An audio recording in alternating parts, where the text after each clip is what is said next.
Okay, let's get started. Another night of hearing from amazing founders. I love the startup ecosystem. I've been a startup founder for a long time. I just want everybody to enjoy the ride. Sometimes the ride of being a startup founder is oftentimes more interesting and fun and challenging than when you arrive at success. I know this firsthand, so enjoy the ride, everybody. Let's start off with Eric Anderson, who is our first tonight to speak to us. Eric, if you can turn off your mute and get us going for the evening. Okay, thank you. Well, I didn't really come here expecting what is actually here, so I don't have a prepared elevator speech, but I can tell you a little bit about Prepcom, the company I started about 3.5 years ago. It's basically in the amateur radio business. We build small transceivers that are very unique, and it turns out there isn't any competition at the present time in the slot that we are in, which is basically a Morse code transceiver. What that means is we decode Morse code into text, and we turn text into Morse code. So basically, instead of using a key, you are basically like texting on a phone, although there's a lot of differences obviously as well. We have some very unique features, which includes being the best decoder on the planet. And because of the many unique features that we've developed for the product, we can honestly say that we are the world's leader in Morse code technology at this point in time. That's partly because the large companies like ICOM and so forth have abandoned development of anything on Morse code. And most people think it's kind of old tech. But we've turned it into new tech, and it's a new digital standard that we are very proud of. So I think that's about it for now. Just out of curiosity, how are you going to monetize that? How we're going to monetize that is a good question. We are currently monetizing it by selling like crazy. We sold about 700 or more units on the market so far. So it's like a hobbyist kind of a thing? Is that what you're? Well, we're selling into the amateur radio market. So yes, it's a hobby market. Oh, beautiful. Okay, that makes perfect sense as a hobby market. Does any of the investors or anybody else have any quick questions? I do. And I do too. I still have an active license, but I haven't been on the air in a long time. Why would people want to do CW without doing CW? Well, there's a lot of people, I could use all of the examples, but for example, people that have, they can do CW, let's say up to 15 words a minute, but they can't really master 20 or 25 or 30. So they feel locked out of that part of the communication spectrum. And so this allows them to do that because they may be able to send that fast, they just can't receive that fast. That's one example. Another example is people who have medical issues. You know, they can't move their hand to do the key, for example. We have one customer like that, or they have other physical, hearing issues. There's lots of different cases, but more recent one is the guy couldn't use his hand because of, I think it was Parkinson's disease, but he can type. And so there's a lot of different examples like that. But also the other thing that's interesting is to get a basic amateur radio license for the what's called a technician class. You can't operate on the HF bands, which is 3.85 megahertz to 30 megahertz. You can't operate on that unless you use CW. But it's hard to learn. And in our current culture of the teenagers and so forth today, they don't really want to work at that. So this gives them a chance to get on HF. And the unique thing is our unit trains their brain through cognitive associations that actually learn Morse code accidentally, so to speak. And we also have the best trainer for encoding, which is sending by key if they want to do that, because you can actually send it to our unit in the receive mode, and it decodes it for them as if they were sending it, off the air, and it will show you how bad or how good you're sending as well. So it's the best trainer out there, and there's a lot of different categories of people. Now, of course, another one that you noticed the name Prepcom. It stands for Prepper Communication. That's another whole huge area. for emergency communications in an emergency, because the low power unit, this is a standalone transceiver, but it also can work with your base station and extend its functionality. But in an emergency that runs off of a battery, we can have an antenna that sets up in minutes, and you can be on the air, and we have a complete system of solar power and the whole thing, so that you can be set up for an emergency situation. So there's a lot of different markets that this goes into, that, but it's still, the thing that's really cool about it is nobody else has anything like it. In fact, when you go look at the product, you think, where's the knobs? Where's the buttons? Where, you have color touchscreen, a graphical user interface, and a keyboard. So it's a completely different approach to ham radio. Eric, it sounds fascinating. If you can put your information in the chat, then others who have questions can follow up with you, because we ran out of time for you, but I do appreciate you. Mark? Yes. I'd like to make one suggestion for Yeah. Eric. Eric, are you aware of the maker movement? I'm sure you are. Yep. Okay, I attend the Maker Festival or the Maker Fair in San Francisco every year, and your product would be something that would be just perfect to be displayed there. I would look into it if I was you, because Great idea. it's a great way to get exposure for the kind of product you have. Jack, Yeah. hook up with Eric in chat. I want to keep us moving forward because Okay. we have so many people that want to speak tonight. We're going to run out of time. So Go ahead. if anybody else has questions, meet Eric in chat. Up next is Apollina. Apolline, I so apologize if please tell us your real name. Oh, good. Oh, good. Yeah, my name is Apolline. Thank you so much, Mark and Luke, for putting this event together. It's really awesome. So yeah, I am Apolline. I'm the founder of Capella. And have you guys ever used Shazam to find out what kind of music, what song you were listening to?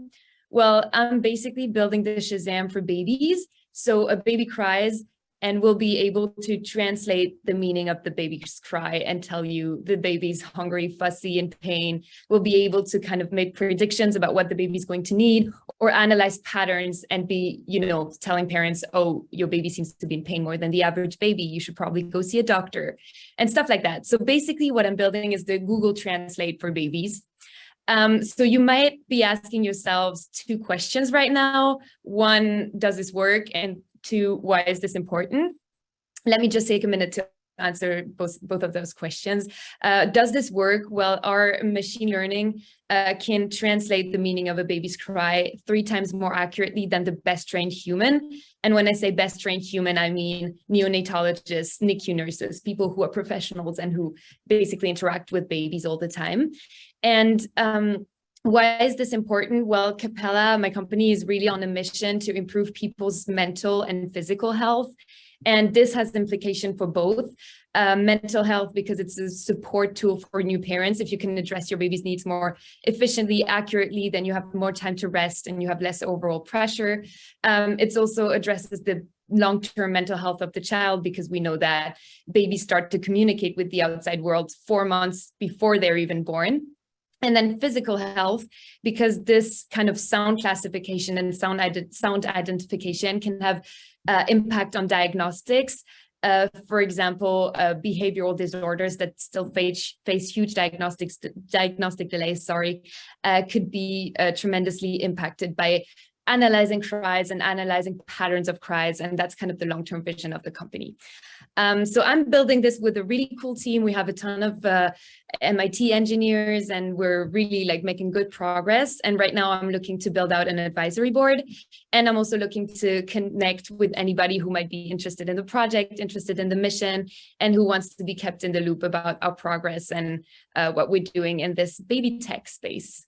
I'm just gonna put my contact info in the chat if anybody wants to reach out. I love that one. Okay, any quick questions from my investors? Yes. Sorry, Curtis Smith here. You said you're trying to build out your advisory board. What would you say are the top areas of concern right now for where you guys are at?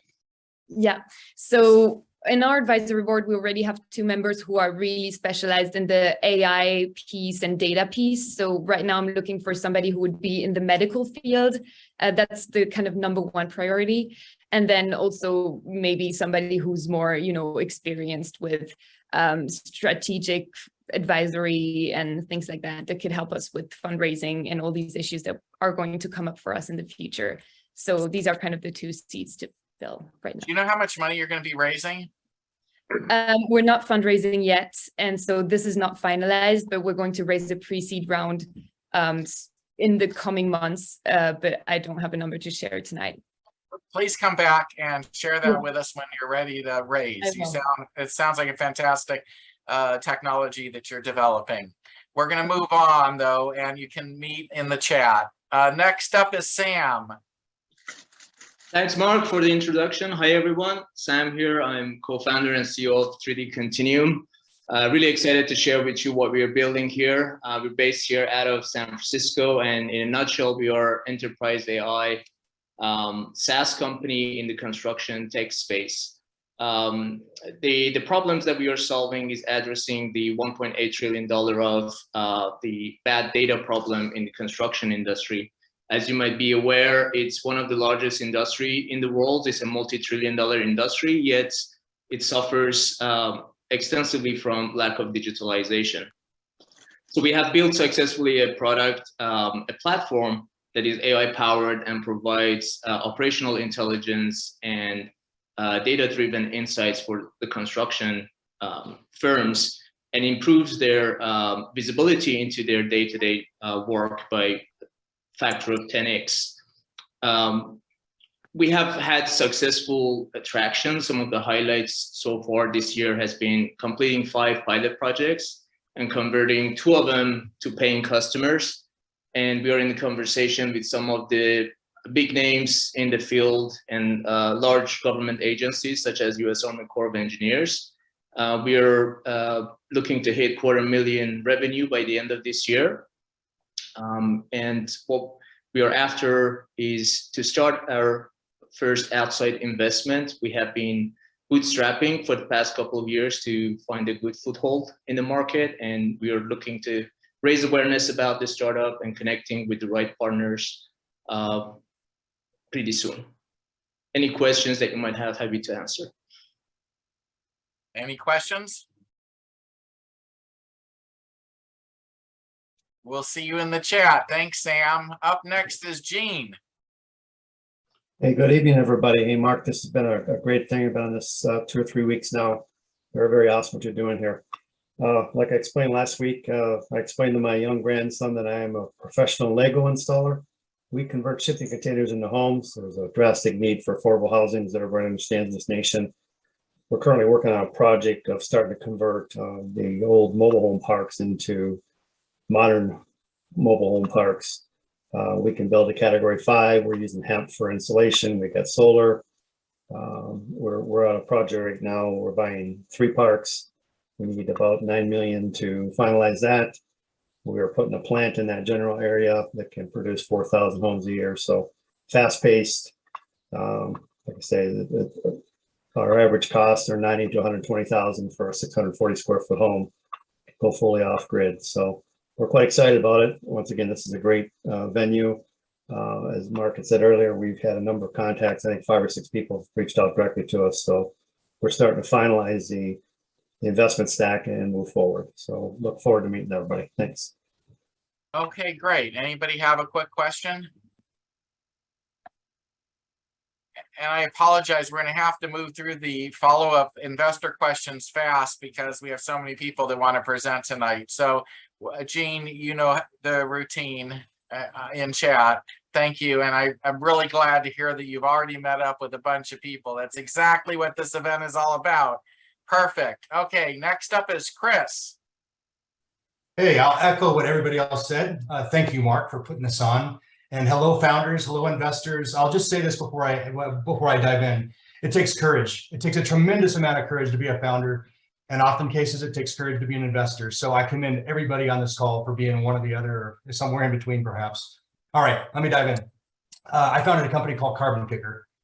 ain't my first rodeo. Have founded a variety of companies. The previous one that I started was called Float Systems. It hatched a $500 million industry, and that industry really was born off a cold call, believe it or not. I exited Float Systems about 1.5 years ago to start Carbon Kicker. And we are working to empower everyone to reduce their carbon footprint. And yeah, we have great validation right now.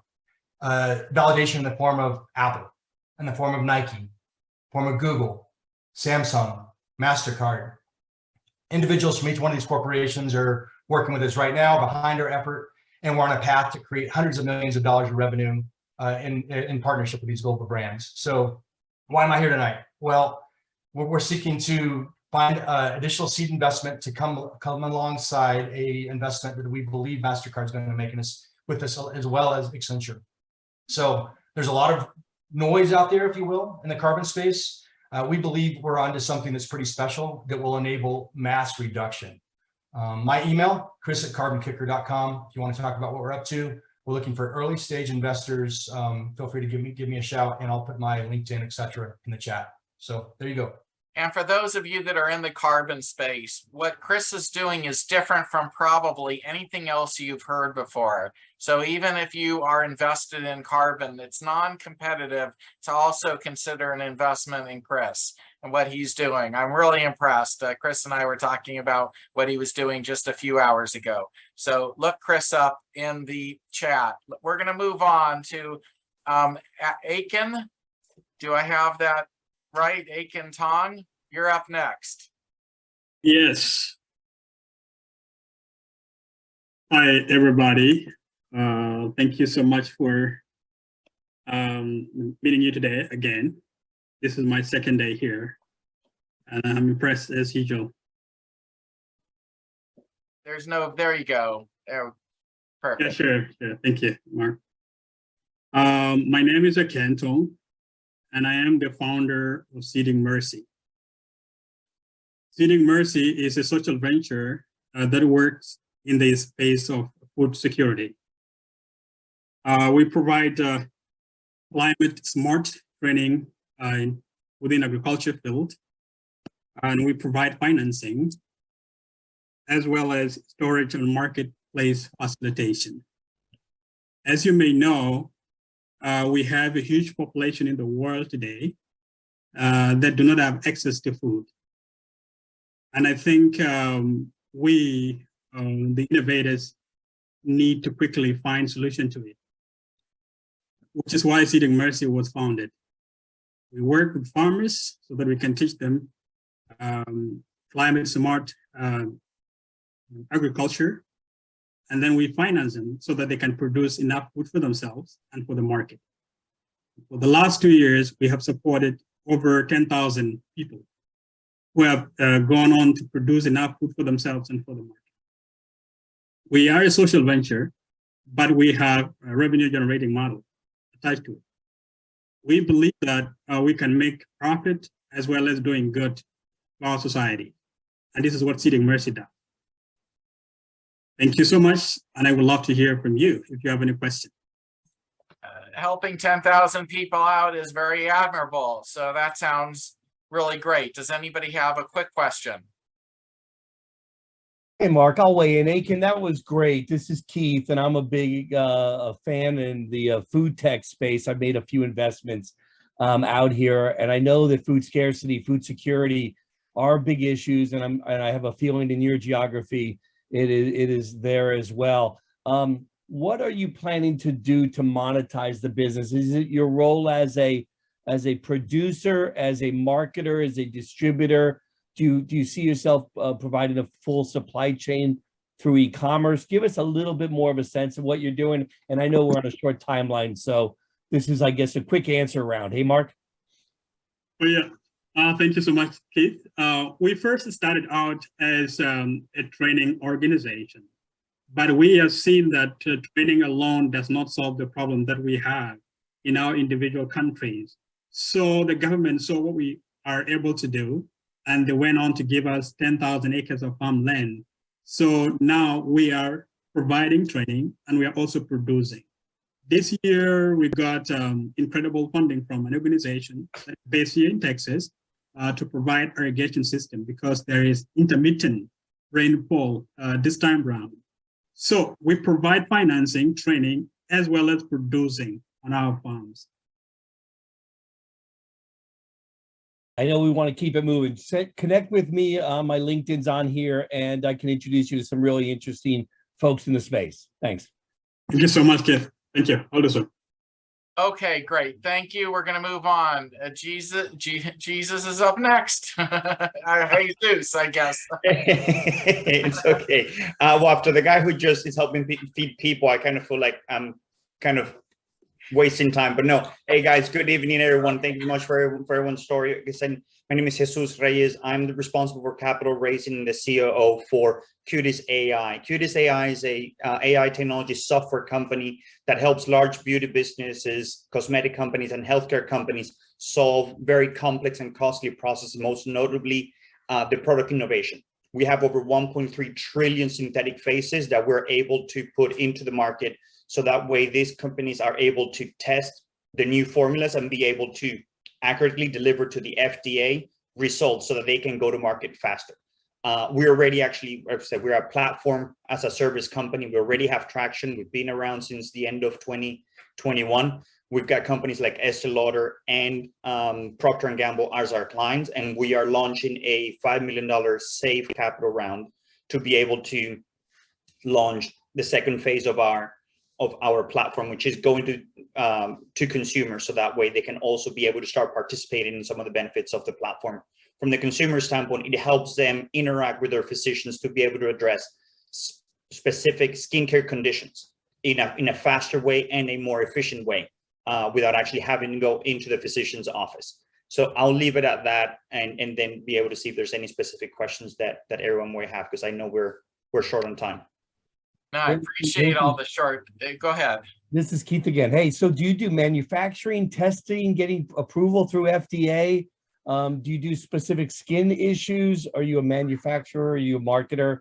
You touch on a lot of different things. Great question. All of what we have is actually all intellectual property. We've got 11 platforms through which we can fit any of the needs that a guys like Estée Lauder and Procter & Gamble may have, or people who are making products for hair conditions, or the guys like Galderma and Allergan and whatnot, to be able to address those conditions. What we're doing is helping them expedite their R&D process.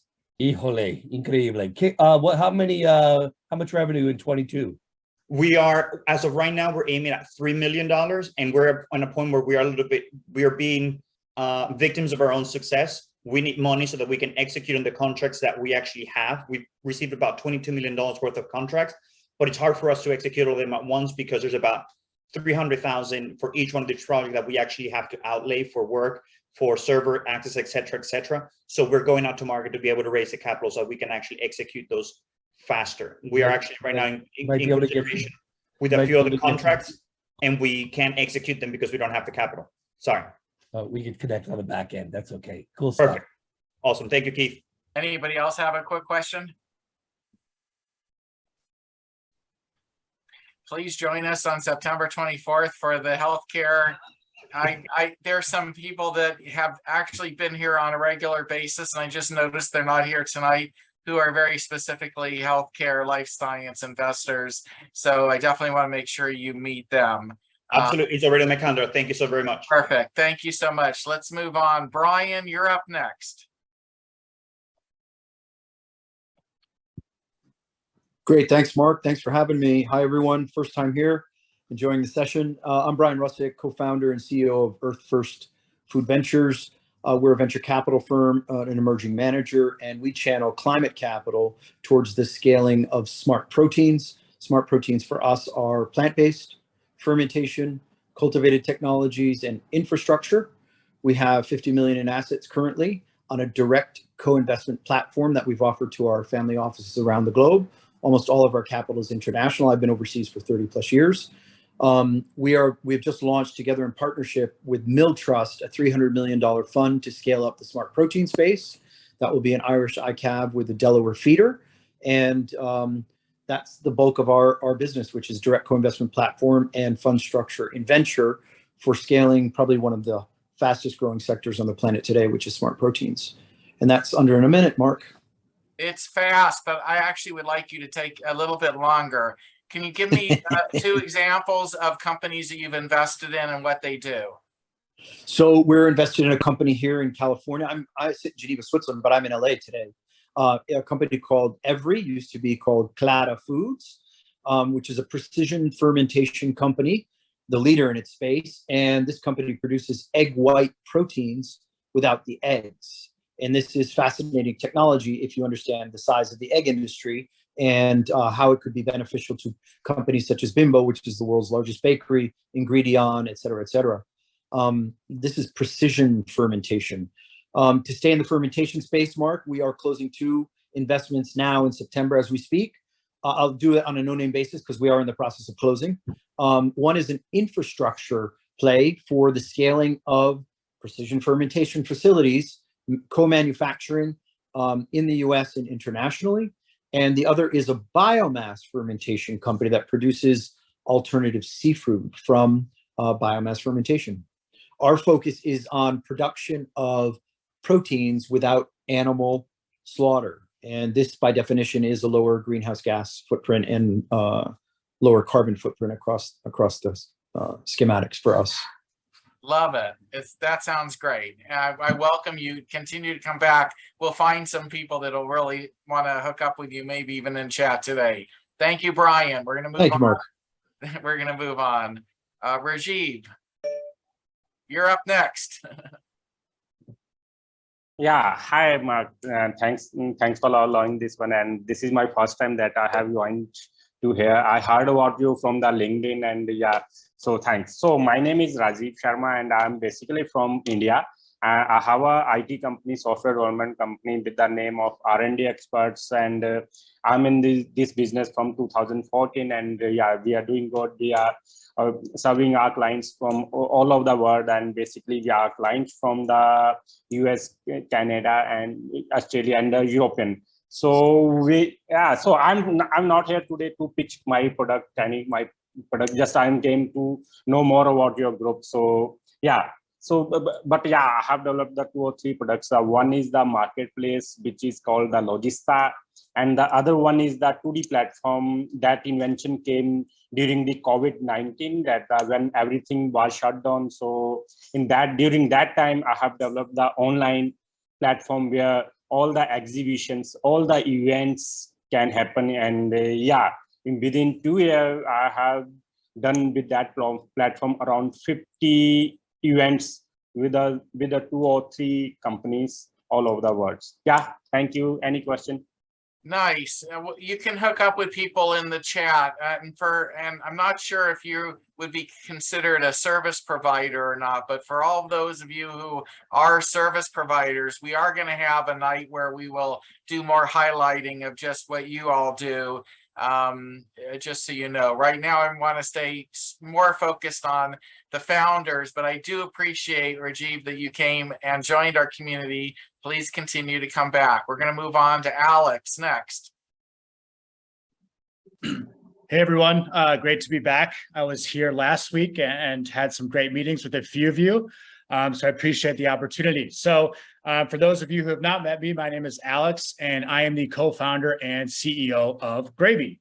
And Gravy is basically a social music service. The original problem we set out to solve was music sharing, right? So there's no easy way to share music with friends. Think about it. If I want to send you my favorite song from Spotify or SoundCloud or whatever it is, I have to copy a link from that music service, leave the music service, go to my messaging service or social media company, paste the link, you send the link, click the link, blah, blah, blah. I can't even explain that to you in 5 seconds or less, which means there's a lot of friction. So what we did is we built a social music platform with our own content library to solve and reduce a layer of friction when it comes to music sharing. Now, because we are going direct to fans, this creates a lot of marketing opportunities between the artist and the fans themselves. So fans become the marketers and promoters of music. And because of that, we're issuing a token for every fan and to our super fans, so fans can actually earn money in crypto from promoting music they love, and this eventually makes its way back to their artist. So we're raising $3 million on a safe, We're about halfway committed, and we're looking for fun early investors who want to be at the forefront of social media, entertainment, and crypto. And we got a great team behind us too. So if you're interested, come find me in the chat. Thank you. All right, great. Does anybody have any questions, Alex? It's a little slow on the investor question side tonight, but we will continue to plow forward. Thank you, Alex, for. Yeah, thank you. Up next is, I'm going to mispronounce your name for sure. Why don't you just tell us what it is? Hey everyone, I'm Kayo. I was going to get close. Okay, good. Nice to meet you, Kayo. Nice to meet you. Thanks for having me. It's my first time. My name is Kayo. I'm the co-founder and CEO of Untitled Chapter, the future of payments and security at your fingertips. We are a B2B and B2B2C biometric fintech corporation based in San Francisco. A couple years ago, I realized that we are very dependable on tools to authorize payments, like cash, smartphone, watches, and especially our wallet. And all those tools are liable. If you lose them, someone can take it and commit fraud. Your phone depends on battery, so it can become a mess. So I have created Untitled, a one-touch payment and fraud protection ecosystem that allows us customers to seamlessly pay with our fingerprints and businesses to securely accept fingerprint payments. We bring freedom to market by allowing our customers to connect each payment card to a different fingerprint. So your right index finger could be your credit card, your middle finger bank account, and your left index finger could be your crypto wallet. The only thing you need to do at point of sale is to touch the finger you want to pay with, and the payment is authorized free of fraud. We also bring peace of mind to businesses by reducing payment fraud, minimizing costs like refunds and chargeback fees, and increasing staff efficiency. We have built our first partnership with a payment company because our goal is to not compete, but partner with payment companies all around the US. It's called Green Payments. They have more than 5,000 merchants, and they have processed more than $1 billion in transactions. We have our app live in the App Store, so you can download Untitled and start paying with your fingerprints. Our US patent has been published. We have more than 20 letters of intent from Green Payments merchants, and 2 of them are from 2 big franchises with more than 75 locations. And we have a dedicated team that helped us to raise $440,000 on a pre-seed round. We also have created the first cloud-based fingerprint payment sensor. We are going to market in November 2022 in San Francisco, and we are raising $2.5 million on our seed round. If you're interested, please contact me. So the technology is done. There's no more technology risk, just scaling, and that's what you need the money. Is that correct? Or you still need some of the money? Okay, so we basically need the money to, we are building actually this week and the next 2 weeks our facility in India, because we're going to produce for the first year our hardware sensors, our team. And on the following year, we are partnering with a company in China where they're going to put our sensor in another level in terms of technology and design and mass produce. So we don't have to deal with the hardware anymore. Could you just reiterate, how much have you raised already and how much are you looking to raise? We have raised $440,000 on our pre-seed, and now we are raising $2.5 million on our seed round. Okay, I sent you a message, so just get back to me on that. Sounds good. Thank you very much. Okay. Anyone else? Okay, it was nice having you. Please come back again. We're going to move on. Tom, you're up next. Thank you, Mark, and very appreciative of organizing this event, but even more the positive vibe to bring to the whole event. So I really appreciate it. I'm Tom Markham. I represent Treewheel. We have a very simple pitch, I think, which is wherever you live, you're either burning up or you're underwater. We have a climate emergency. And so we are trying to develop an app and a mobile solution to helping engage people in climate solutions.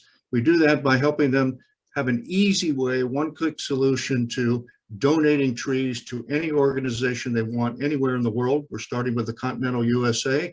We hope to partner with such organizations as American Forest, which is the #1 tree planting organization in the United States, and they represent the 1 trillion tree initiative of the United Nations. So planting trees is a way to engage people in climate action, but more important, our app and mobile solution is designed to show people how much carbon sequestration they're doing as they plant trees. And to do that, we use the Fibonacci sequence, which is found in tree rings. And as for those of you know, that sequence allows you to grow and sort of see how things in nature evolve and grow and basically multiply. And there's a magic number in here. By the time you get to 763 mature trees planted, you are now sequestering the amount of carbon equal to one user in the world. So you can see that you have now met your carbon, basically basic standard of carbon sequestration. And the app allows you as a family, a single person, a couple, to look at how much carbon you're using and how much tree reductions and your tree donations will actually contribute to reducing carbon.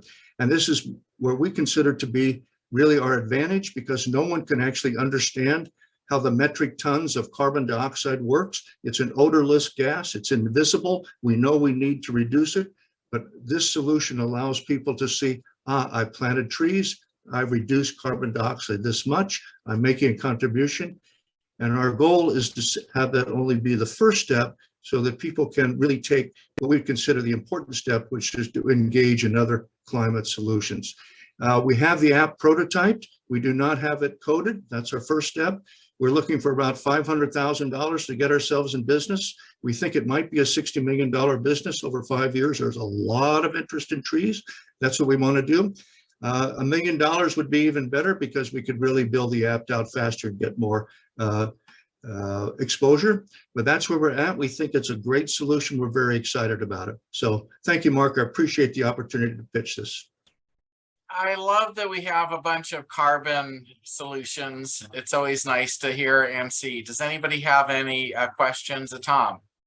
Tom, that was great pitch. This is Keith. I appreciate the generation of ours pitching this technology in an app form with the social power behind it. I think it can do great. Are you a C Corp then, or an S Corp? It seems almost like you were pitching a social impact play that would be considering grants and maybe a B Corp status. You know, that may be, that we may evolve into that, Keith. Right now, we're an S Corp and a regular corporation just to get in business, but I could see how we would evolve to a B Corp.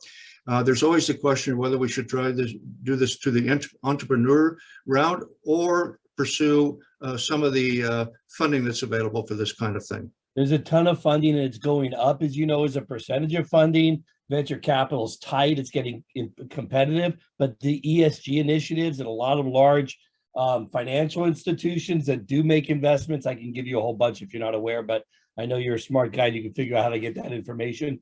But if you want to connect, I'm happy. I love what you're doing. Thank you so much, Keith. I appreciate it. Okay, I think we're going to move on. Thank you, Tom. Francos, I'm gonna do that then, maybe. Sorry, Hi, Mark. This is a weakness of mine, is reading names. It's not intentional. Thank you.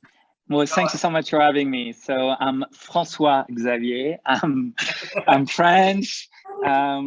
Let me tell you a little bit about me. My career, I made it between France, Mexico, and the US. I've been CFO, CEO. I am currently the CEO of Sochi Botanicals, a brand that I founded. It's a first French-Mexican beauty brand that we sell in Mexico and the US. And in Mexico, we are pioneer in social selling. So let me tell you a little bit what it means. Social selling, I give you a link, a personal link that you share on your social network, on your WhatsApp. This personal link will take you to our website. And if the person you invited make a purchase, you will make between 20 to 50% commission. So this company is in Series C2. It's if you like beauty, if you like technology, if you like social selling, please be in contact with me. But tonight, I'm here to introduce the continuity of our concept, the development of our platform, social selling model, social selling technology that we want to put in a marketplace. So the idea is a regular marketplace today it's something with a client and a merchant, and the link is fueled with advertising. The idea of Xochify is a new marketplace, new generation, which bring a new component, which is an independent sales force using those business model and tools of social selling. So for the sales force, they have the ability to sell a variety of products to make a commission, to have also a discount on the product. For the merchant, additional to the advertising it will use, it will have a private sales force to promote this product. And for the client, they will receive advice and the promotion from people that they normally know will send them the link. So we are right now in our Series Seed. We're raising 1 million. It's a US-based company. So I will put all my info in the chat. Thank you, please do. It sounds like if you hooked up with the right influencers, it would be a win-win model. Yeah, the good thing, it's a dream model for influencers because there is no cost. People get on the platform on a subscription base, so we can give them even few months free, and after that they can make between a normal person can make $300 per month, an influencer can make no limits. The influencers want to make cash up front. You know that, Francois. They don't want to wait for commissions. Yeah, we did some tests in Mexico. So I have a panel of 20 influencers. I don't target the big ones because the big ones wants to make cash upfront, and most of the time the real product is themselves. So I'm not influencer. Exactly, with micro influencer, 20, 30, up to 100,000 people. Normally they receive product in exchange of their post, not cash. So all the panel of influencers we have today are really thrilled to be able to receive products, of course, but also to make this extra money, which for some can go quickly to $500, $1,000 per month. Anybody else real quick? I may have an investor for you. Where am I here? I'm muted. No, you're on. You just went mute. Oh, okay. There you go. Thank you. I may have an investor for you, Francois, and out of Montreal, actually. And they do a lot of work with companies in Mexico and Canada in particular. And they've been around a long time. They were once in the toy business, believe it or not, but now they've got a venture capital group in Montreal, and this is the kind of stuff they're looking for. So I'll send you something in the chat, get a hold of me and send me your stuff. I just put my info in the chat, and I will look for well, you. Best you email it to me. I get lost in the chats. There's just too much stuff. I will. Thank you so much. Okay. Okay, and before we go to John, which thankfully I can pronounce John's name correctly, I just want to say to all of you who've been trying to reach out to me directly through the chat, I have no time to look at the chat. My assistant is actually typing away as if it's me. So just know that you might be reaching out, but it's not possible for me to see and also moderate the event at the same time. So, okay, we're going to move on. John, you're up next. What's the last name? John, Can you hear me? John, it's you, John. John, now you're gonna tongue tie me for sure. John S. That's it. John SQ is how I'm known. My project is in medtech and femtech. Women will appreciate it. We're developing technologies for OBGYN, where when women go for examinations, there's no more speculum, no more stirrups, no more raised legs. In fact, we could do examinations without even getting undressed. This is a technology that, especially in areas where women by religious or cultural conflicts are unable to have examinations, they can actually insert the device themselves, and doctors can remotely determine what's going on and what the solutions are. There's about 4 million women and children die each year because of cervical and prenatal problems. And we're going to have a major impact on prolonging life and sustainability because they will be able to have examinations just like anybody in a regular hospital here in a developed world, because doctors will be able to see everything that's going on at the time of the examination. We're going further due to the fact, I don't know if everybody's aware of what's happening to women's health in the United States. There's a lot of not so nice things that are going on, not getting into politics. And there's a tremendous push right now to develop robotic capabilities to do female examinations, which we're moving forward on. And doctors in remote states or different parts of the world, who are ultimately, especially in areas like South America and Africa and stuff, where women will be able to receive as good a health care as they would be at a hospital here in the United States. So that's under 2 minutes. Maybe. Okay, John, that was great. I'm really interested in learning more, and please definitely attend our September 4th Life Science event. Does anybody have any questions? September 24th. September 24th. You can find the place to register at the venturestarters.com website. Every one of our events is posted there. I would actually prefer that you sign up for our events from the website rather than on LinkedIn. It's easier for us on our side if you will go to venturestarters.com to basically engage at least with the registration. And John, you'll be able to find it when you get to the site. Thank you very much. We're going to move on. Jürgen, did I get it right this week after mispronouncing it 2 or 3 weeks in a row? You did, Mark. Yay! And I'm pleased to see that on this platform, I don't have the strangest name. So this is exciting. So the name, as everybody might figure out, is a German name, but I was actually born in South Africa. And so I came here about 93. If you were to ask yourself, how could you improve healthcare?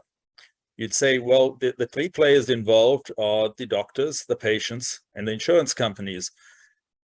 And at the moment, there's no mechanism to move that forward, to improve healthcare for the patients, to reduce costs for the insurance companies, and make life easier for the doctors. In fact, most people don't even know that a huge number of physicians suffer from burnout every year simply because they're being inundated with administrative overhead that they never had previously. Most recently, an interesting observation is that Oracle acquired Cerner for $28.3 billion. Cerner is one of the top providers of electronic health records. With that platform, the healthcare system cannot move forward. It will be digging in the same hole as ever before. If you ask any doctor, they hate all the electronic health records out there. They say they are kludgy, non-intuitive. It takes them about 6 to 9 months just to come up to speed, $25,000 out of pocket just to get up to speed on it. And then there's 2/3 of them say they never see a return on investment. But it's foisted upon them because it's a requirement, because the insurance company wants some mechanism to have the documentation presented to them. We have created Ruby, and I'm the CEO and co-founder of Ruby. Ruby is basically turning everything upside down and saying, we want to help all 3 parties. From the physician's point of view, we are automating everything. During the patient encounter, the electronic health record fields are filled in automatically. The diagnosis is improved. What we have done, and that is really the gem of what we've done, instead of relying on relational databases and capturing data and it's just sitting there as in current electronic health records, we've got an entirely different data structure we call elemental data points. So every observation, every symptom of the patient is captured, and the system will use the entire history of a patient in forming a diagnostic analysis and add to that thousands, literally hundreds of thousands. We've been capturing information on the latest of medical research and peer-reviewed articles for the last 14 years. It will combine all of that and render a diagnostic hierarchy and allow the physician to see why it came to that conclusion. Just by way of an example, we had an elderly gentleman come in. He complained of a numb spot on his thigh. Then unrelated to that, 2 years before, he had come in with something totally different. He said he'd had sort of a vision disturbance. And a few months later, he'd had some twinge in his arm. All of these things went undiagnosed. The system, however, recognized a correlation between all of them, put it together and diagnosed it. And so the patient could move forward with MS, basically. That's the machine diagnosed it as MS. This is sort of revolutionary from the point of view that all the misdiagnoses and undiagnosed symptoms will reduce healthcare. Obviously, it will improve the patient's outcome. It reduces the stress in the doctors. At the moment, about 10 to 20% of physician burnout is ascribed specifically to EHR systems. And our system will be could be integrated into an existing electronic health record like Cerner or like Epic, or it could be a standalone. It also has a unique front end that was created by doctors saying, let's go back to the way we were taught at medical school with animations instead of a lot of words, so we can see in a microsecond what's happening with the patient even before they come in, and during the encounter, it does all the automation itself. And at the moment, we are looking for 2 million just to take the pilot, which has been verified in 2 separate studies by OHSU, and build it out onto a platform that we can scale to 1 million doctors. I really like your model and your plan. Does anybody have any quick questions? I see there's already somebody in the chat that wants to talk to you, so you can follow up there. And since we I have a question, sorry. Go ahead, please. Hi, my name is Gabrielle Wired. I actually own a medical practice, so when you were talking, I was just nodding my head because it took me almost a year with Sigmund Aurora building out that EMR. Yes, I feel your pain. We're in the behavioral health addiction space. Would this be applicable there as well? I'm thinking it would be, right? Yes, at the moment we're speaking to some folks in overseas that are talking about long-term COVID and capturing the symptomology. As it happens, we had actually done a pilot on long-term COVID over here, and we had defined symptomology that was totally unknown, so that we can identify COVID situations so it's a very versatile AI platform that's not limited purely to diagnostics from a physician's point of view, but has numerous other applications. One of the things I actually did is built my entire practice around supporting the physician, so they wouldn't have to do all that paperwork, because that was exactly it. That's where your profitability goes too. I mean, if the doctors are spending so much time in the EMR versus treating patients. So yeah. Anyway, thank you. In fact, yeah, you're absolutely right. 50% of their time is estimated to be spent on all the overhead. They could dedicate that time to the patient. You'd get better patient results, happier doctors. Yeah, so we built it to where we absorb, but I have the overhead costs, right? So yes. Anyway, thank you. Great. Yeah. I'm interested in more. Jürgen, just a quickie here, because I know we need to move on. I'll send you something in the chat to get a hold of me. But I am very, very well connected with a bunch of groups in Canada in the medical field who run hospitals and so forth. And I think this would be something would be very interesting to them. I also have a connection to the McGill Venture Fund at McGill University, and they're very interested in this kind of stuff as well. So we might want to chat further about it. Right. Yeah. I'll send you a message. Okay, we're going to have to wrap it up. Sorry, because we still have 15 people that want to present tonight. So let's move on to Marina. You're up next.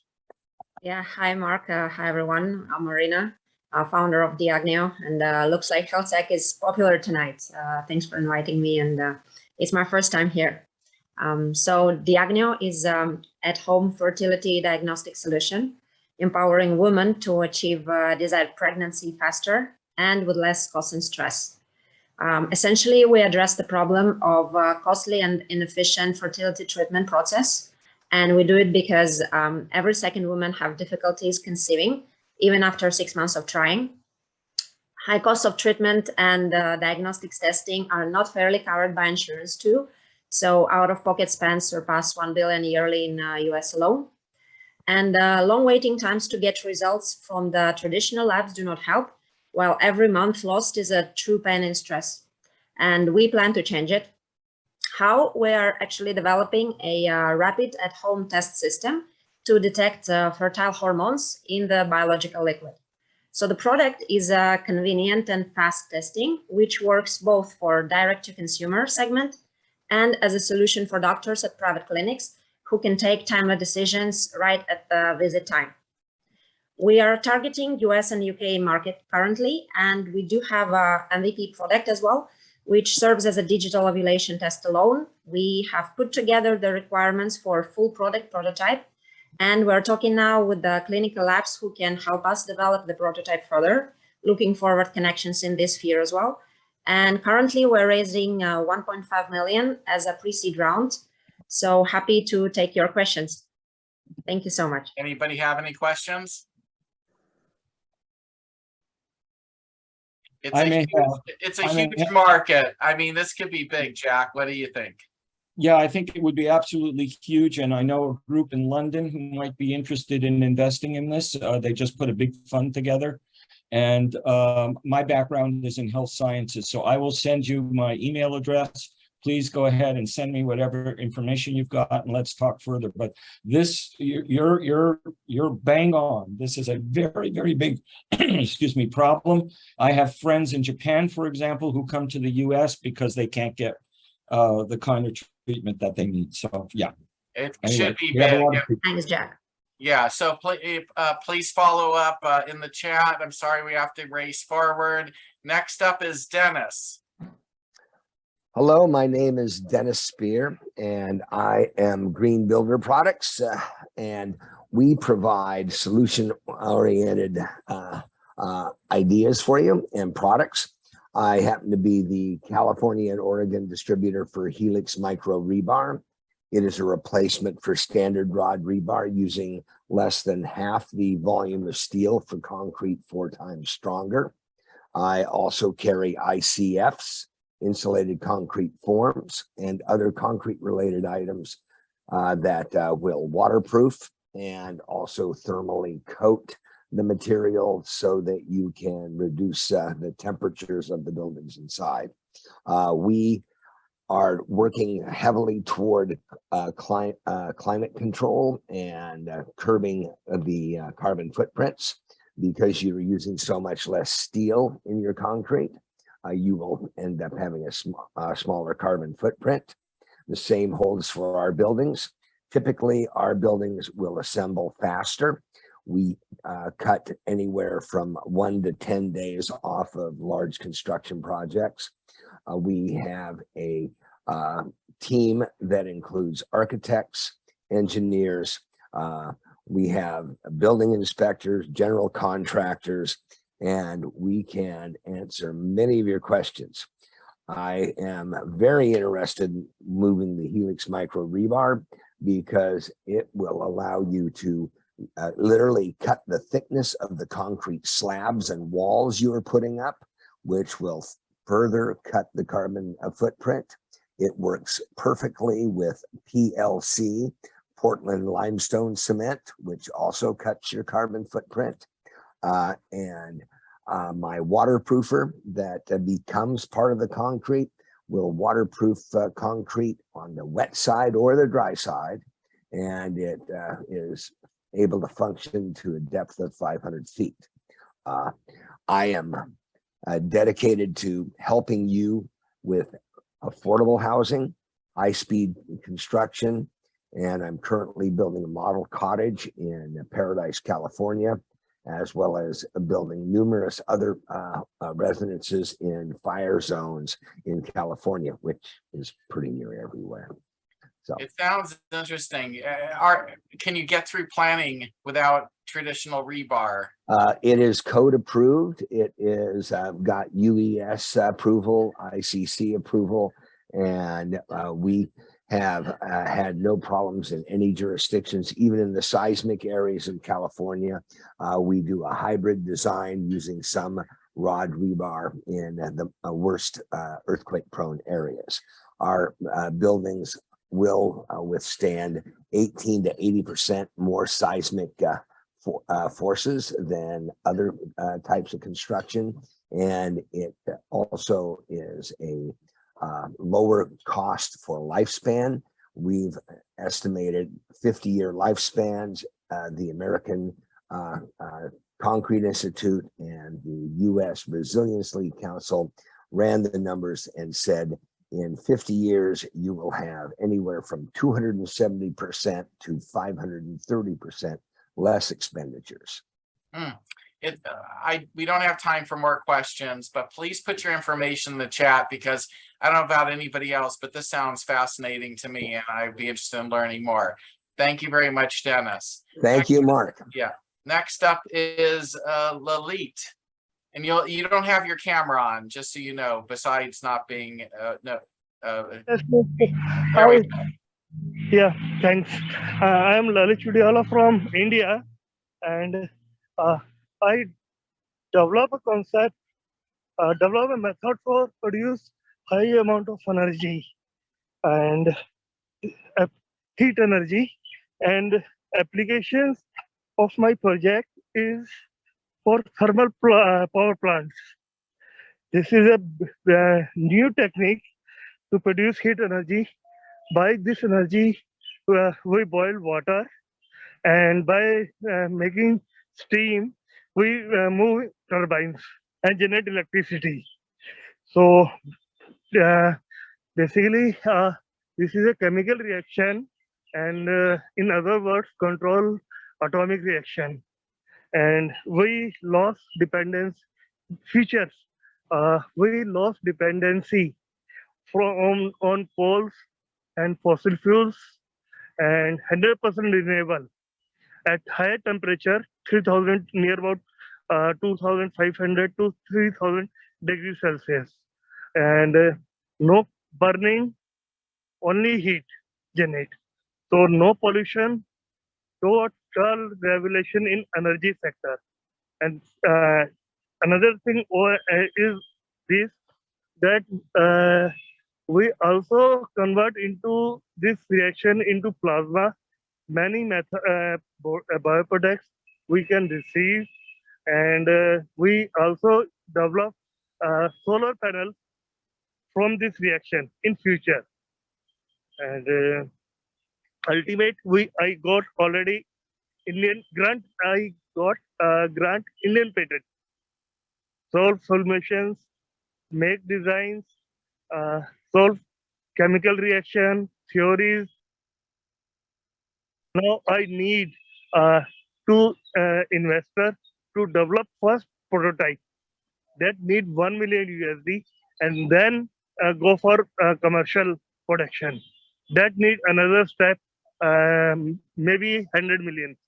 Or before that, we, for ROI, return of investment, we also sell licensing after develop prototypes.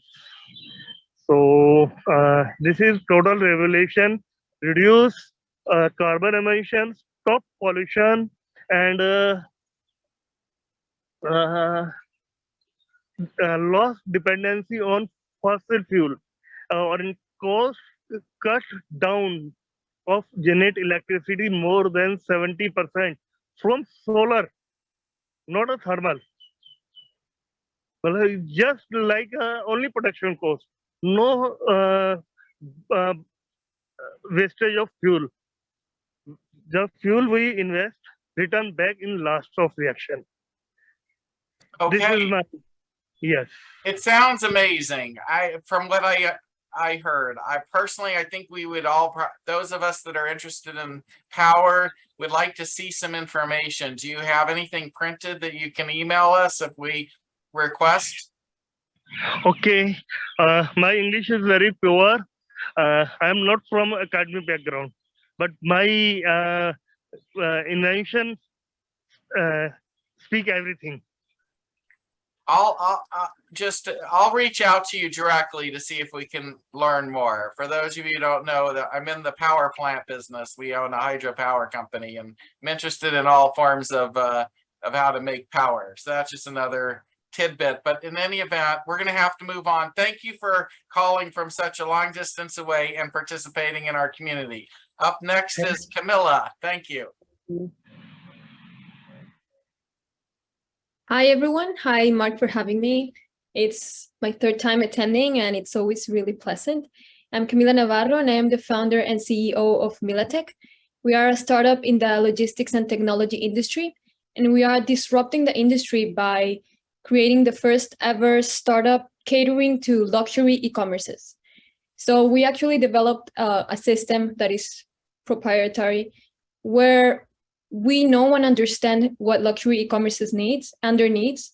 And we provide logistics services to them in Latin America at the moment. So we have 4 warehouses in the main cities in Colombia. We are a team of 6 and are in our pre-seed round. We are looking for $600,000 in investment and possible advisors in the logistics industry and also technology. Okay, fantastic. Meet Thank in you. the chat. We're going to have to race through our remaining folks just so we can stay on time. I apologize that I'm going to move it along fast. Gary, always a pleasure to have you here. Just I'm on his board of directors. I'm a big fan of Gary's, and basically we just need to start scaling up what Gary's created. Go ahead and tell us what you've created. Well, I've got some great news. Thanks, and good evening, Mark. And thanks to you and Luke for what you've created here. This is absolutely fabulous and growing every week, I think. Obviously, to the rest of everybody, my name is Gary Goldstein. I'm the CEO of Instinctive. We're a proven solution. We have increasing number of service provider distributors, and we're increasing clients month over month. Now we're up to almost 90 client companies. We've had a bunch come on this month, and we had one start on September 1 that has 1.7 million members of an association of retired police, fire, and emergency workers. The broker expects to have over 500 members on the system by the end of the year. We're solving 5 main problems in the industry for service providers and their SME client companies. We solve these problems as a white label, multi-tiered architected SaaS solution, and Instinctive keeps all HR and employee data in sync. So we do this, and Instinctive empowers workforce process management and as a platform that solves these problems for service providers and their SME clients. Instinctive has 4 integrated product lines that can be offered separately, which differentiates us in the marketplace. And we're solving known industry age-old problems and creating new ecosystems to solve others. We have 5 different revenue streams that drive revenues and increasing MRR. And we have a great executive team, 2 new guys that joined us, one in May, one in July, that are really filling out the team. We have the ability to hire my former head of sales, which would really round out the team because he's got an impeccable reputation in the marketplace. And our team has 2 successful exits in the industry, and one guy has 2 IPOs with Workday and Viva Systems. I've invested $2.3 million in convertible notes, and we're seeking $3 million in Series C preferred at $12 million pre-money. We're accepting investments of $100,000, but if you add value, we're willing to consider less. I invite you to invest your money beside mine. Thank you, Mark. Thanks, Gary. We're going to have to move on. I found out through Gary that 15 of our community members reached out to Gary in the last 2 weeks, which is amazing to me. Thank you to our community for being engaged. It proves to me again that this works. Let's move on. Next up is Neda. Did I pronounce that right? Or Nida? Yes, that's Neda. That's perfect. Thanks for pronouncing it right the first time. Okay. Hi, everyone. My name is Neda Amami. I am the CEO and founder of SAG. SAG is an online marketplace platform for outdoor gear rental, and we are called the Airbnb for outdoor gear rental. The Generation Z and Millennials, 78% of them rather to spend their money on experiences rather than buying goods and stuff. And also the sharing economy is getting really huge. Sharing economy value was $40 billion in 2014, but it's going to be $335 billion by 2025. And by today, at least 50% of Americans using at least one sharing platform on their lives. So the outdoor gear is very expensive. Not everybody can afford to buy them. For example, if you want to go to Lake Tahoe and do kayaking for a day for your getaway, you don't want to buy a kayak, but you really want to have access to the kayak to just rent it for a day. So what we do is we make it affordable and accessible to everyone to be able to rent the outdoor gear they need wherever they are, whenever they want it. So you can easily go and rent it from a local. We launched mid-July. We have over 250 listings on our platform. I don't know if you guys have heard of eFoil. It's a very new gear. I highly recommend to Google it. It's very fun. We're going to be the first platform that have it on our rental platform because it's very new and everybody wants to try it. And we are seeking for $500,000 for our seed round. And thank you for your time.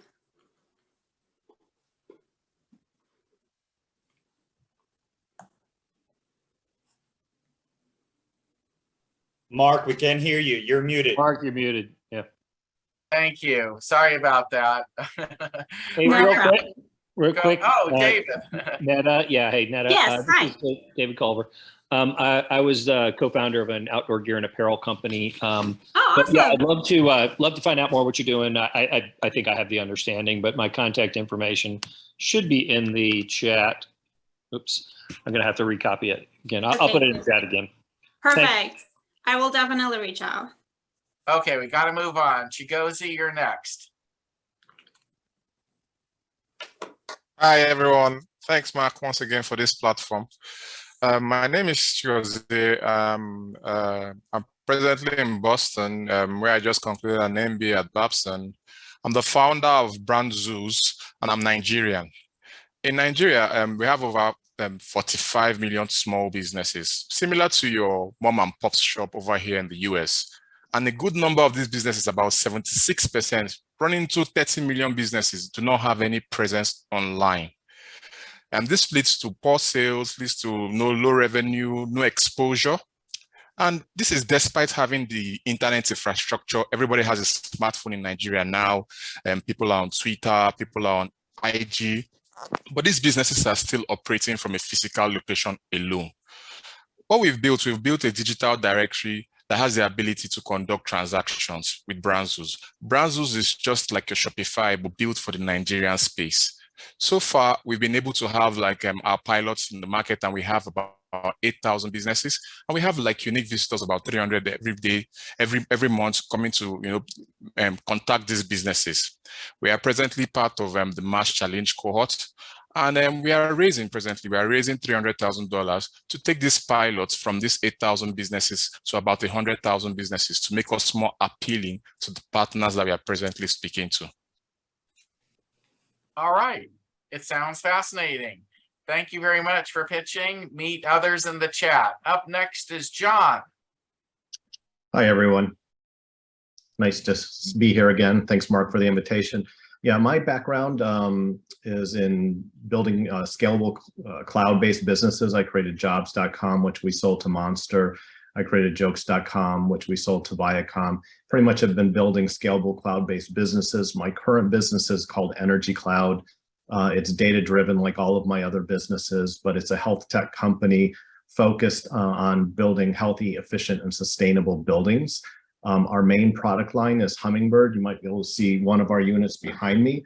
What Hummingbird does is it purifies the air to lab quality air quality. It deactivates COVID-19 in the air instantly. We proved our technology out at USC's Keck School of Medicine at a higher level than any product has ever been tested, which is over 1,000 CFM. We actually tested up to 2,000 CFM. We won an Edison Award, and we have hard data and science to prove our efficacy. Just for comparison's sake, most competitive products deactivate COVID. They're based on their claims in 30 to 60 minutes versus we're instantly doing it. So we're solving the big issue. Vaccines and masks are fine, but they're part of the puzzle piece. You will never solve the problem until you stop transmission, and COVID-19 is spread through HVAC systems in buildings. So that's one of the major things that we're solving. And then beyond the pandemic, our system deactivates and breaks down VOC gases, which are volatile organic compounds. Those are gases that are affecting our health in all of our buildings. We spend 90% of our time in buildings now, and yet the pollution levels are 2 to 5 times greater indoors. So our system can break those down very effectively, including smoke, and it has bigger ramifications, environmental ramifications as well, breaking down methane and solving some of the other climate issues as well.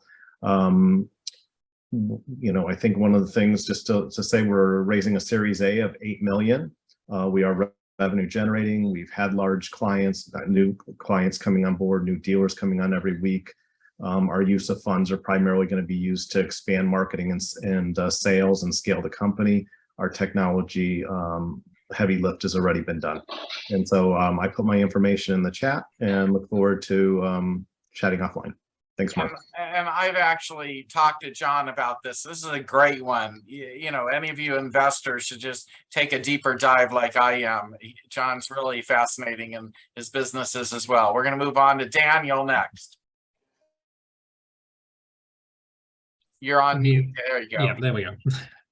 Hi, I'm Daniel, or as I like to be known these days, Atmanessa, and I'm from Vulpine Labs Incorporated. We are developing a gene editing system that is intended to bring forth an evolution revolution, no less.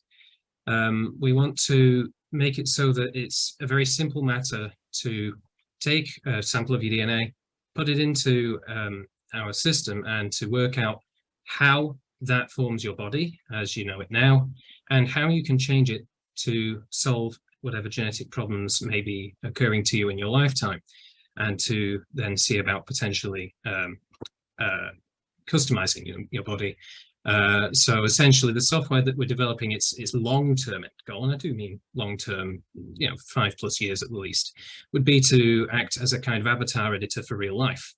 Thinking a little more short-term and a little more sort of investor-ready, we do have the idea to split up this software into 25 modules, one of which is already well under construction now, and we have a demo of it. It's called Initiator Set, and that handles mRNA to protein translation. So you can have a look at how the different variables affect mRNA to protein translation. You can use this software to shorten the timescale it takes for a laboratory to figure out what's going on with specific mutations, and you can get from one particular mutation to the various proteins that can happen in different cellular conditions much more easily with just this particular module alone. So if we can work together with different clients and stakeholders and figure out how to really best support their specific needs in their workflows, we can actually develop a system that will help in myriad different ways, lots of bioinformatic laboratories and institutions, researchers. So that end, we've already been speaking to people at a few different universities, including Rutgers and Southampton University back in the UK, where I used to live. I'm now in New Jersey, by the way.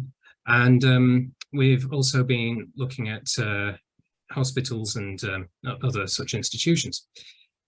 We have a team who are really well close-knit, get on very well with each other. We know what we're doing. We have vast amounts of talent going on from the PhDs in our advisory team and on board with us as our systems project managers. And we have those who are a bit more skilled in practical ways rather than necessarily academic ways too. So we've really gone for a sort of a mixture of all different approaches to bring to you something that's very unique. And I would love to speak to those who are interested in investing in the biotech space and in software development, and we'll see how we can go forward.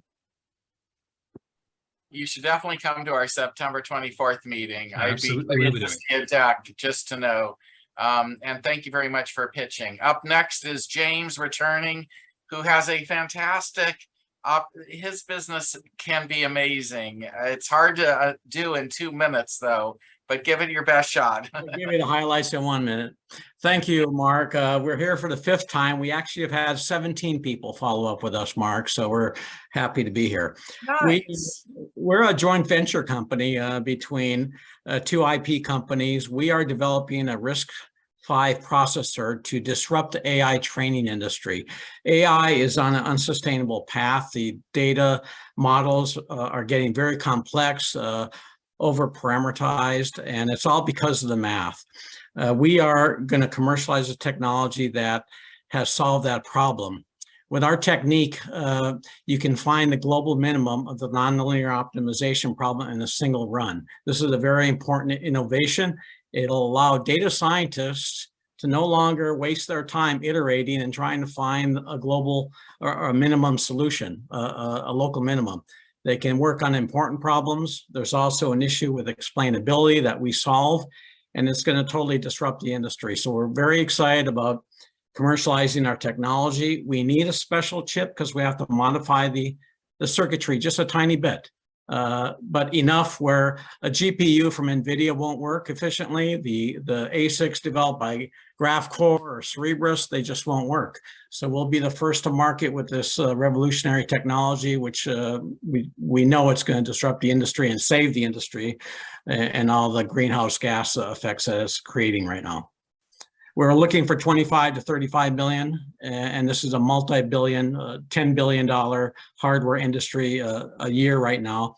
And the revenue generation will be significant because we're not just reducing the time and energy, we're saving data scientist time, we're providing insights that are not literally possible right now with the current technique. And one project at McGill University with the biomarkers, that's on our, we can send information on. It's a proven technology. So this is not R&D, it's basically execution.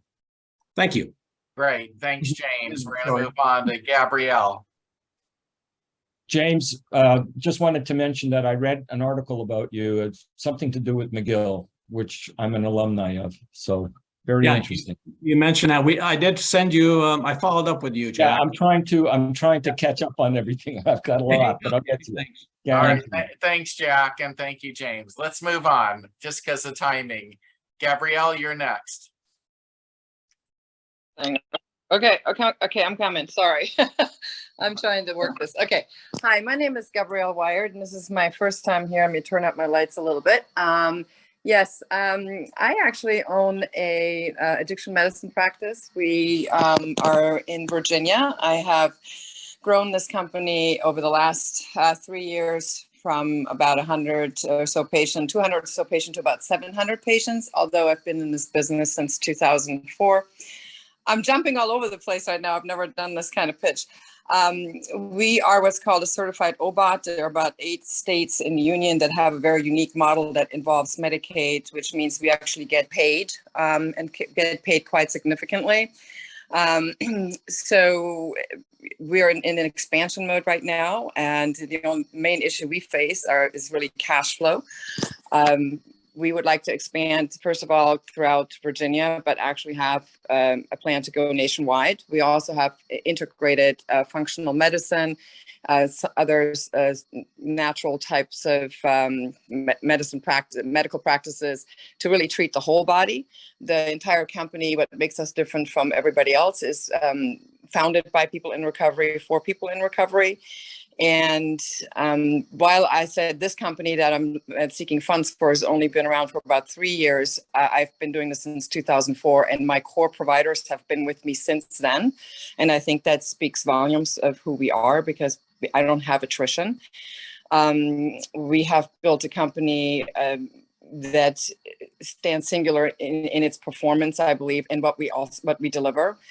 And then I'm also have drawn back into my past life, which was in alternative energy and other things. And what we're combining every time we open a location, we're trying to bring jobs to the area. And what I'm starting to do now is reach back out to industry and work with people to come together to bring a workforce, which are the people that we're helping and healing, with industry to bring jobs to areas that need jobs. Okay, I'm going all over the place, but there are a lot of opportunities and things that I would like to do. Initially, we're looking for about $5 million for expansion.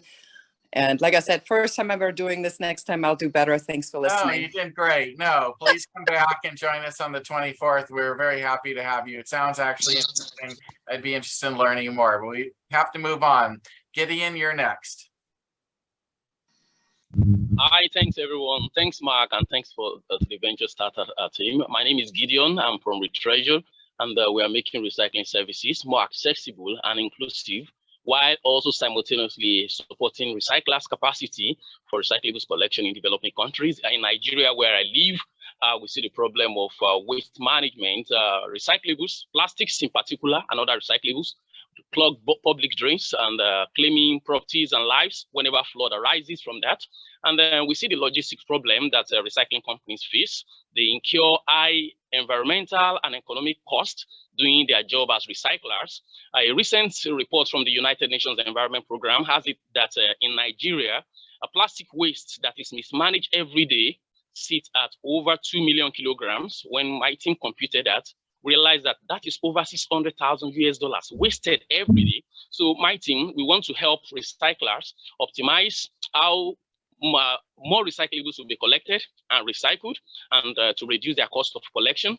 And we use a systematic combination of patented hardware and software components. We call it recycling kits to simplify local recovery and recycling of packaging waste. We have piloted in aggregate and local governments areas of Lagos, Nigeria.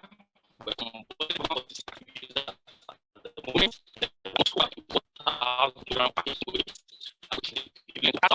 Carbon emission, and then last month generated revenue $500. We're currently fundraising only $170,000 to scale this solution in new local government areas, and I'll be dropping my contact in the chat, and I'll be happy to answer questions. Thank you. Very good. It sounds worthwhile. Thank you. Your feed did start to break up in the end, but thank you. We're going to move on. Shrinivasis, I'm sorry. Please tell us your real name. Thank you, Mark. Thank you, Mark. Wonderful program. I'm Srinivas Bhardwaj, and we are Gnosis Learning. We have an EdTech platform that enhances ebooks, and we are the Web 3.0 of ebooks. We take an ebook and we provide context-sensitive material like videos, slides, and Q&A, so that students can easily learn material, particularly difficult material in STEM subjects. Our aim is to be the provider of quality learning for at a very affordable price, and we target the Indian market, which is very price sensitive, and also the American market, because I'm based here in America, and our technology is USPTO patented. We have existing products in the pipeline, and we are asking for a $1 million seed round. But right now we're also taking money through a safe note. We have a multi-faceted team which does both high school and early college, where we have our IT certificate product, which both our school product as well as our IT certificate product are now in market. I'll take any questions. Thank you. Just out of curiosity, do you have a demonstration of it so that it can be understood what it is and how it works? Yeah, we do have a demonstration of it, and I can send a video to you absolutely for circulation as well. And I'd be interested, and I think there might be others in the room that might be interested. The topic sounds intriguing, but hard to understand in such a quick pitch without the visuals. Absolutely. Yeah. But thank you so much, and we're going to move on. Kadira, Deary. Sorry. Hi. Hi. Tell us your name, please. Oh, my name is Dr. Kadiri Adaba. I'm based in New Jersey. I'm just want to pitch what we have going on. I'm a co-founder of Aptus Life. Aptus Life, it's a remote patient monitoring and chronic care management industry in the healthcare. So what makes us different from every other person is the fact that when you look at the trend of what is happening, we're in the forefront of building that trend to what we call the home health aid.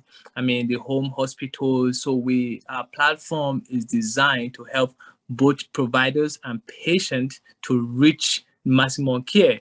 So at this point, we've been working with different clinics. We have an account with few hospitals and doctors in our practice. So what we're looking for right now for an expansion is just $500,000 for 4% equity. So I don't want to go further, but when you understand what we do as a remote patient monitor programs, you understand the minimum that we're asking for is because we do not want to spread our equity, but it is the right time to get in now. $500,000 for 4% equity.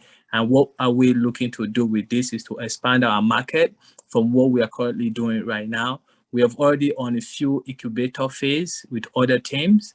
I would definitely like to send the pitch deck to other people. So we've incubated with White, I think they call it White Skipper in Dallas. So we just started the incubator this month. So I'm still looking out for investors to come in to kind of help us build the national market. Thank you. It sounds interesting. I would like to see the pitch deck when you are able to circulate that around. Okay, so I so much wanted to get us through this event before it turned into 2 hours. I do recognize that it's a long time to sit and watch all of these pitches. So to all of you who stayed to the very end, thank you so very, very much. I hope it was rewarding, and maybe the best of the founders for the night were the ones at the end, for those of you that were investors and those that are just interested in hearing and seeing what our community is doing and being there for our founders when they pitch. You are the greatest. All of you are amazing to be part of this. And I look forward to seeing all of you again next week. Those of you that can continue to support and attend, we're going to try and do this every single week until it becomes too much. But at the moment, I think that, we're growing by leaps and bounds. Tonight's average attendance was our all-time record. I was able to see earlier, of course, that was in the first hour, and we tend to lose a bunch of people in the second hour. Again, thank you for sticking around to the very end, all of you. Thank you, thank you. Have a great night. See you in a week. Mark, thank you for your positive energy and that wonderful smile, which keeps us going all the time. You bet.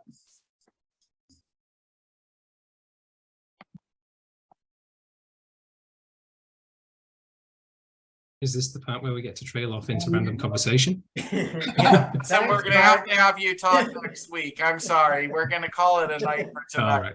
Even though I love your drinks and I love your pitch. Thank you, everybody, again. Be active, participate. Good night, everybody. Good night, everybody. So appreciate all of you. Good night, everyone.